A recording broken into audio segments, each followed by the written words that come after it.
Saan po ginagamit yung mga horses nyo? Horseback riding, Doc. So, medyo light lang yung work nila. Yes, Doc. Pero ano po yung mga naging problema nyo sa mga cases nyo? Mostly, yung kulang kami sa management. Meron na tayong makeshift na clinic dito for the treatment of horses. Tingnan na natin mga gamit natin.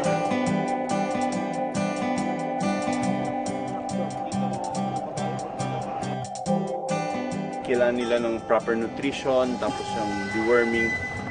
Pero umahagaw ng atensyon ko ang kabayo na pinangalanan nilang Mayor. Okay, ito si Mayor, no? Very noticeable ang pagka-emaciation niya or yung pagkapayat niya. Dito mo yung kanyang ribs, litaw na litaw. Tapos may discharge sa mata.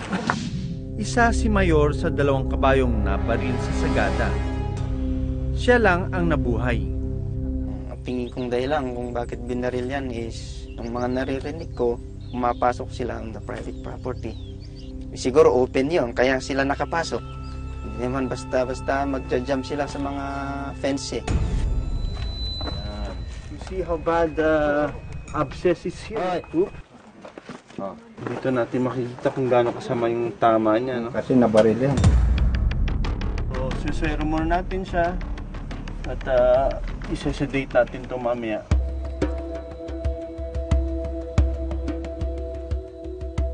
This is only a tranquilizer. So, hindi siya tulog na tulog pero medyo sedated. Gagamit akong forceps to see how deep this thing is. This would be really appreciated in an x-ray. Kaso wala tayong x-ray. Ang pinaka-hino-hope ko na lang po dito, i-reject na yung foreign body. Tapos dito yung lalabas. Ano?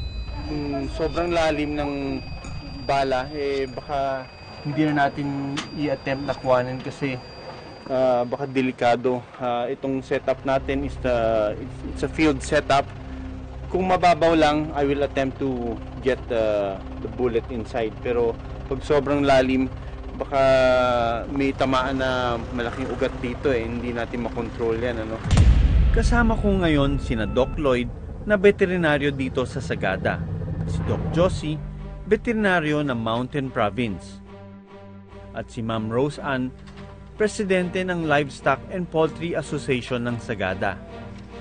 It's important to shave the surgical site kasi yung balahibo pwedeng magdala ng infection yan. Ang sedation namin sa kabayo hindi natutulog, hindi nakahiga, hindi nakatayo sila. Dahil meron silang tinatawag na stay apparatus that makes them sleep while they're standing up. Pag pinindot ko dito, yung abscess niya umabot dito sa part nito. Pag hindi ko po makita yung bala, gagawa po ako ng drainage tube. Kasi po, yung point of entry ng bala nandito. Pero, banda dito, nagkaroon na siya ng pocket. So, yung naiipon dito. So, gagawa ko ng butas dito, lalagyan ko ng tubo, which every day, ifa-flush nyo dapat. Hanggang such time na matuyo siya.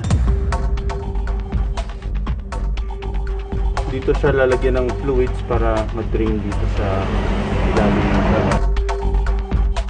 Hawak lang tutusok dito ko. Nakita nyo may mga nana na tumitigas dito.